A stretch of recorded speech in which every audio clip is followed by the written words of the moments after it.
Oh my gosh, they're right there. Wow. Welcome to Baja, the place that hooked us. The place that inspired us deeply enough to sell our belongings, move into a vehicle, and rearrange our lives around travel. The place that we could not stop thinking about, talking about, or dreaming about since the day we last left. And we're headed back. This time for 3 months. In this video, and the next 3 that we release as part of this video series, we'll give you a taste of the place that started this whole journey for us.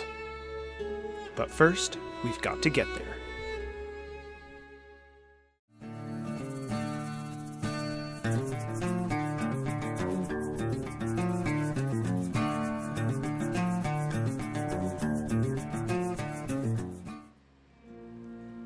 In our last video, we enjoyed a month of winter, testing the truck in some storms and spending time with a bunch of friends who live in the mountain west of the US. After 4 weeks of snow and ice, short days, and sub-zero temperatures, we were ready for some sun. While we certainly enjoyed our time in the cold, we'd been harboring a dream for a few years that we would soon turn into reality. That dream was a season in Baja. We had come to Baja before on our honeymoon. That time, we toured the entire peninsula in just 3 weeks. This time, we'd take a similar route, but instead of spending 3 weeks, we'd spend 3 months in Mexico. We had our sights set on the border, but Mother Nature was still playing tricks on us with the snow. In between 2 big snowstorms, we were able to quickly retreat from the mountains of Idaho and Utah to Moab, a place we know and love.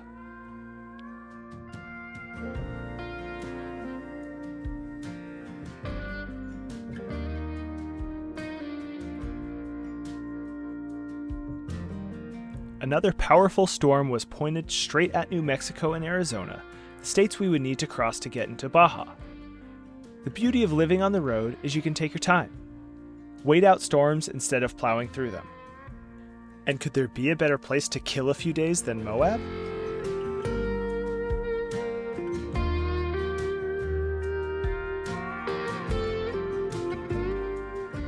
As I mentioned before, Moab is a place that we've spent a lot of time over the past decade. Living in Colorado, it was always beckoning us to come and ride the dry red rock trails while snow was falling in the mountains. But most of the time, we would come down for a weekend, ride all day on Saturday, and head home on Sunday. While the wild camping opportunities are stellar, we would always try to find a spot close to the trailhead for convenience sake and to make the most of our 48 hours here. But this time, our focus was on finding a place to spend an entire week, so we wanted to get a bit farther off the beaten path.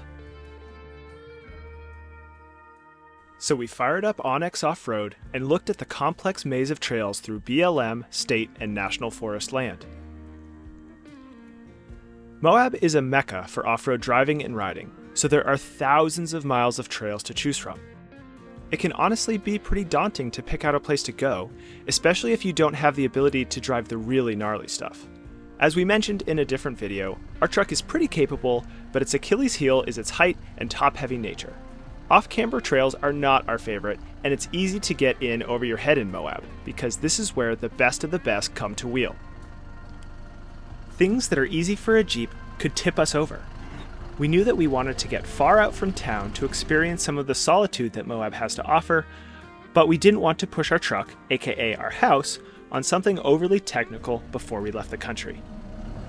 Thankfully, we found a nice easy trail, rated 2 out of 10 on Onyx Off-Road, that meandered nearly 20 miles out past the pavement and dead-ended on a beautiful overlook above the Green River.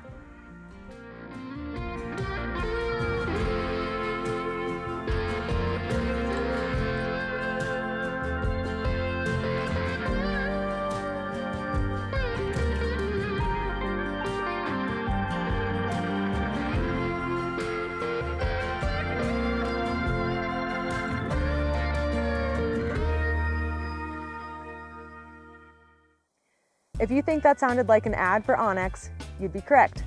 We are super stoked to announce that we have our first official sponsorship, Onyx Off-Road.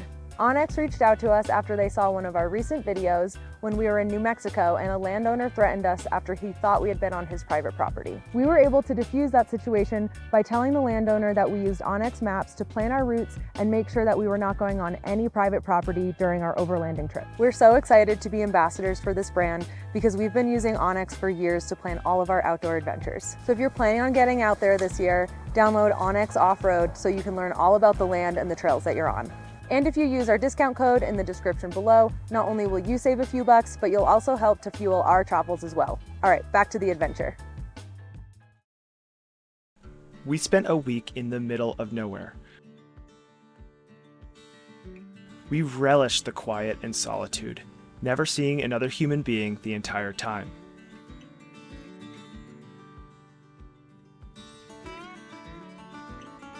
I had to work, but enjoyed sharing my remote location with my coworkers, who have all loved hearing about our adventures for the past 5 or so months that we've been on the road. We explored the area each day, going for hikes in different directions, but also with no direction at all. We just walked.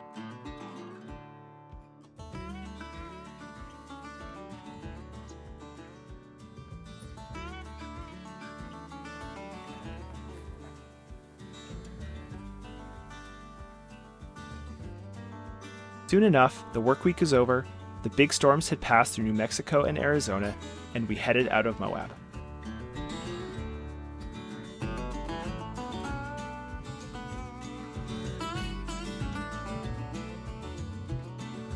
Moab had gotten a bit of rain, but thankfully the road had dried out and we had no issues retracing our steps.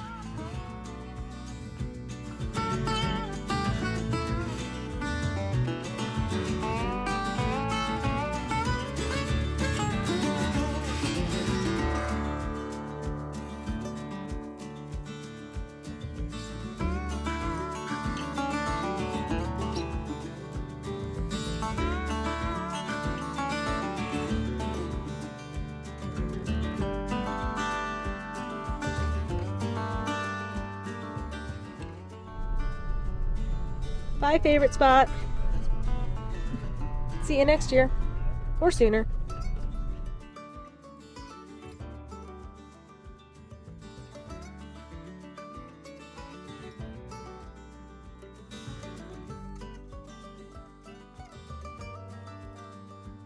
We pointed the truck southwest and got to driving. A few hundred miles before the border, we decided it was time to do a little maintenance before crossing into a new country. We try to do as much of the maintenance on our truck as we can. It saves us money, keeps us in check with how the truck is running, and we can ensure the job gets done to our standards and on our time. This time, all we needed was an oil and filter change. While I'm not 100% sure that Walmart would condone this, we did an oil change in their parking lot and dropped off our used oil at the AutoZone across the street. After this, we were ready to get moving again. We drove the rest of the day and into the night, making it to a stop just a couple hours away from the border to sleep.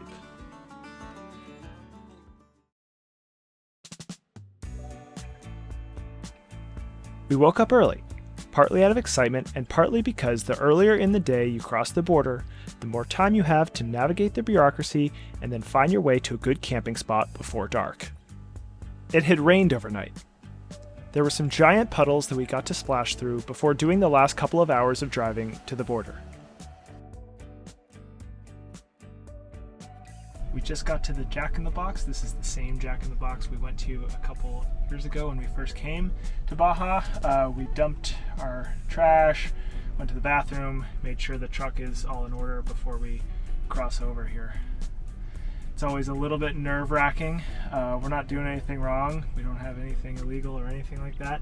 It's always just a little bit scary when we cross over, you know, get a little sweaty, and so it's good to just take a deep breath here and do this before we make the crossing. Yeah, we were just talking about how it feels wrong to be so nervous knowing that we're not doing anything wrong, like we're tourists visiting a new country. But it's the same way that we feel when you get into the line for TSA at an airport. Like, you're not doing anything wrong, but you're so, like, I don't know, there's that authority aspect of it that makes you get a little sweaty and jittery. So yeah, we'll be really relieved when we get across the border, and yeah, it's a really nice day out. There's not seemingly a ton of traffic right here, although we can't see the actual border crossing from this spot, but not a lot of cars going back and forth, you know, middle of the day on a Saturday, so we'll see.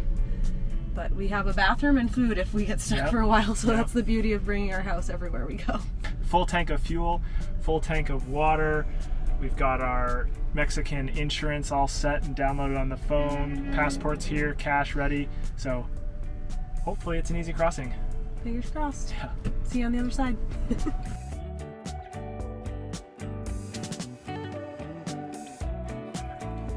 And then we did it. We got our visas, endured a very quick search by the agents at the border, and then we were in Mexico. We crossed at the Mexicali-Calexico East crossing, which is a super interesting place.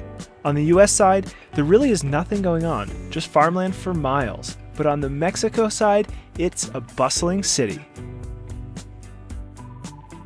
Driving in Mexico requires full focus on the road, and the abrupt change from rural American highways to the center of a decent-sized Mexican city was a bit jarring. But we eventually made our way through town and approached the coast.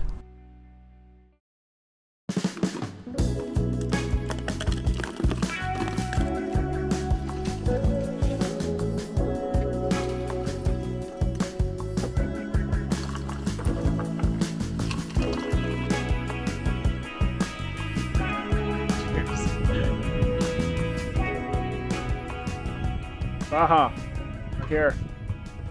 Made it. Pretty easy overall. I mean, stressful no matter what, and it's a big day no matter what, but everything went really smoothly. Yeah. Had the border crossing, of course. As we expected, they searched the truck, but search is a pretty loose term. I mean, casually open a couple cabinets and drawers and poke their head around. I honestly think sometimes they just want to see your rig more than they are worried about you actually having something bad. And then same thing with the one military checkpoint we went through. Dude gets in the truck, spends maybe 15 seconds in there before saying, all right, good to go. Yeah. So, yeah, I mean, it always looks a little scary when you come up to them because they've got the big guns and they're covered up to here. You only see their eyes. And then they end up being like the friendliest people on earth. So it's usually fine. Yeah. Now we're here. As we decompressed from a heavy stretch of driving, we started to think about what we wanted to see and do in our time on the peninsula. As I mentioned at the top of the video, Heather and I had come to Baja once before, on our honeymoon. Honestly, that trip was the trip that really sparked our love for longer-term travel. We made a ton of core memories in that stretch. But while 3 weeks is a long vacation, getting to Baja and back from Colorado in that time was just too fast. We only spent a day or two in places that deserved a week or two. This time around, we'd allocated not 3 weeks in Baja, but 3 months. But in true HD.Adventuring fashion, we literally had zero plans once we got here. We just let the journey play out based on things we decided to do once we arrived. We knew we wanted to relax, spend time in the water, go fishing, and take lots of photos. We had a number of spots marked on our map as places we were interested in, but past some broad ideas, there was just a blank canvas of time. This blank canvas was something we had lusted for years. In every previous journey we've had, even the one since we've moved into the truck full time, we've had some commitments lined up that have required we be in certain places at certain times. But now, we had nothing planned for 3 entire months. A whole season, a quarter of a year, 90 days. I struggle to put into words the freedom we felt in these first few days in Baja. With our tanks full of water and fuel, a fridge full of vegetables, and an ocean full of fish, all we could see was possibility, and it felt incredible.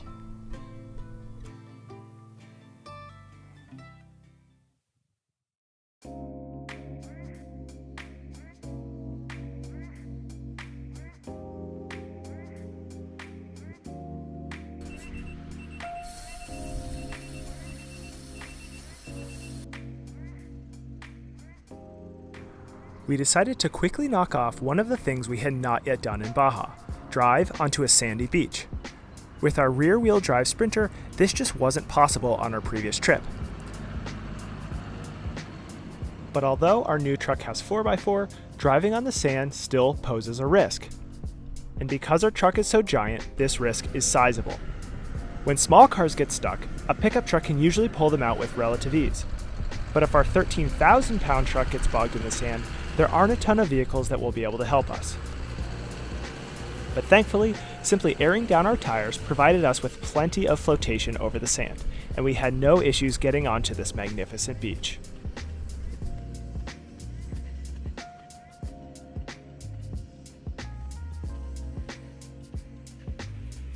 That night, we built a fire and basked in the splendor of our current location. This, right here, made the long trip down to Mexico completely worth it. And we were just getting started.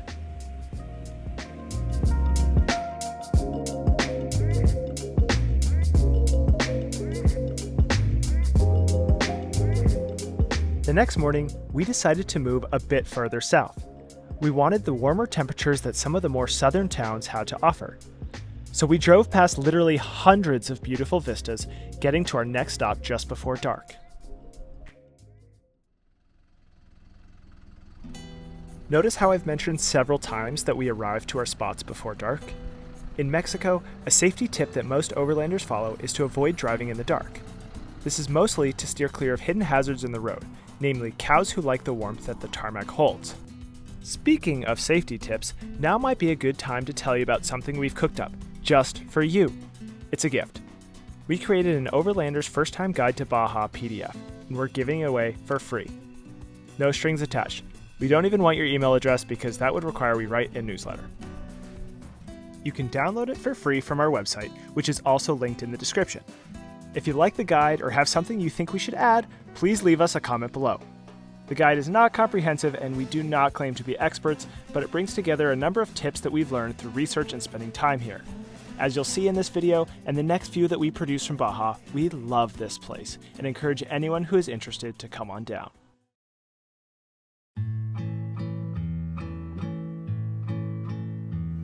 Our next stop was Bahia de Los Angeles, or Bay of LA as gringos call it.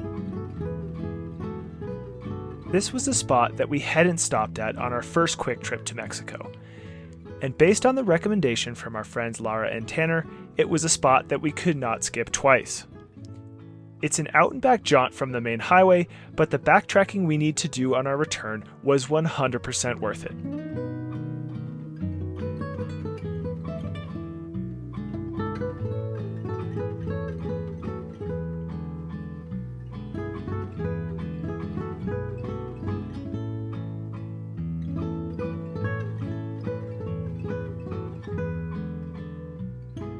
We found a nice beach and set up shop here. I had to work the rest of the week, so we inflated the paddleboards and made ourselves at home. Over the course of the next few days, we got out on the boards numerous times in this sheltered cove.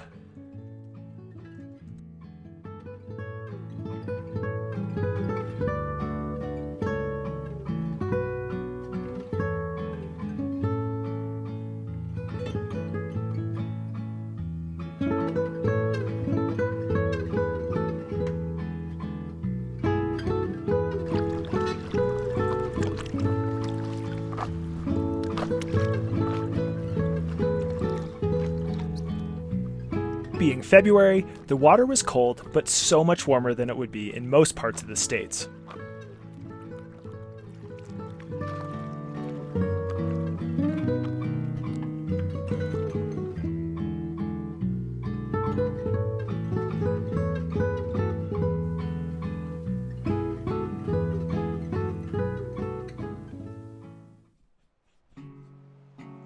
In this area, I also tried out a sport I had been dying to learn since we last left Baja: spearfishing. I've always loved both traditional fishing and snorkeling, so this seemed to be the next logical step. I purchased a cheap spear pole off Amazon ahead of the trip and used a wetsuit a former coworker had given me a number of years back. I'm not generally a superstitious person, but I am 100% a believer in beginner's luck.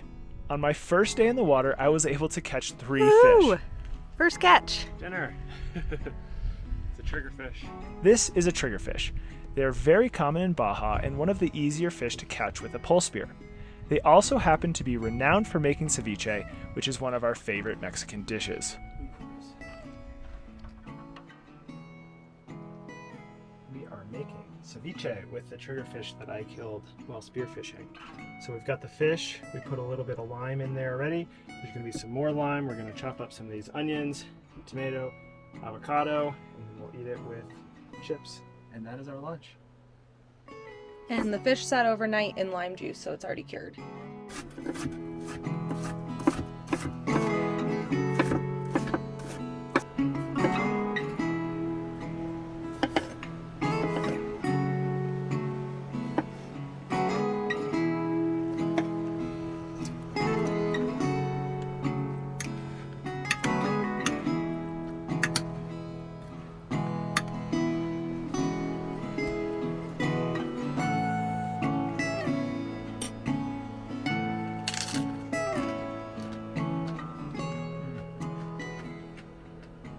Very good.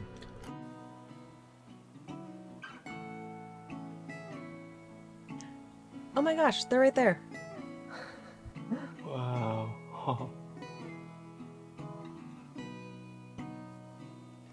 And in case the ceviche wasn't good enough, a pod of dolphins came to visit us, and we watched them as we ate our lunch. We seriously watched them for hours in the binoculars.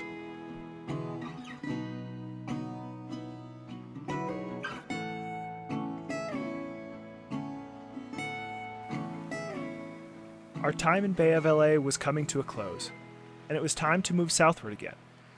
We enjoyed a final sunset in the spot, glad that we had made the time to visit.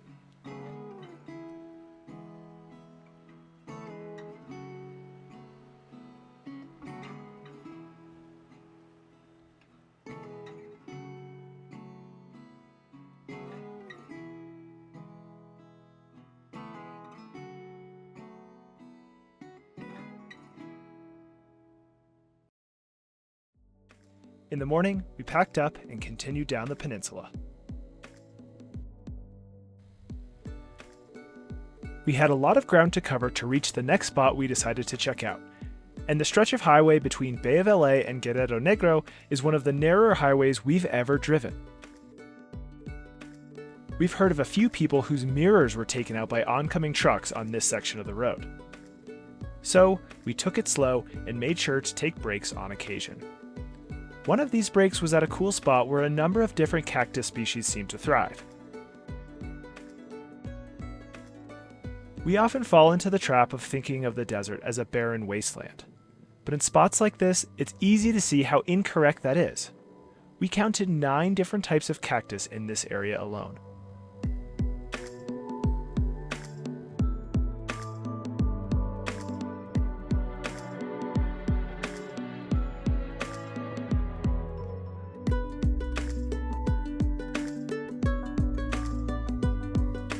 We continued south and eventually crossed the border between Baja California and Baja California Sur. The border between Mexican states is very similar to those of the US states, and there was a time change. We continued on to a small town called San Ignacio.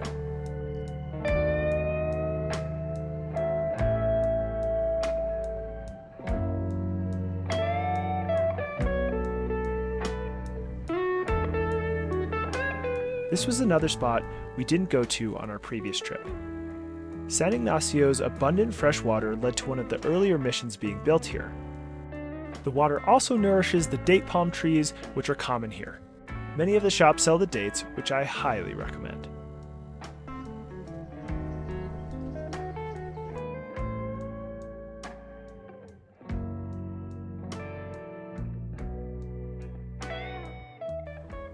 Heather and I consider ourselves small-town people. While we do understand that big cities have a ton to offer, we simply feel most at home in the smaller towns and villages.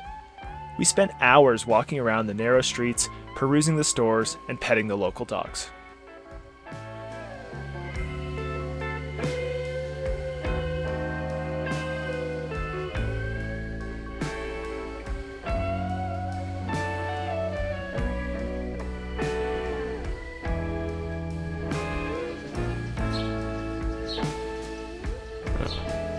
Nice, Bruce.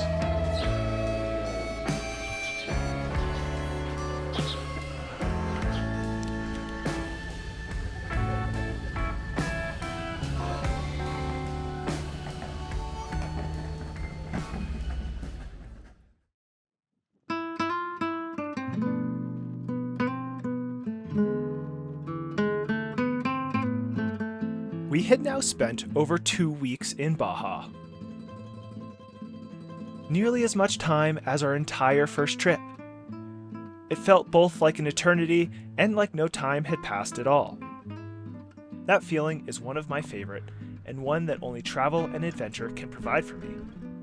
I'm sure there's a word for that feeling in another language. If you know it, please let us know. We were settling in well, but also ready for some big adventures in Mexico. But those adventures will be in our next video. To make sure you don't miss it, hit that subscribe button. It really helps fuel our travels.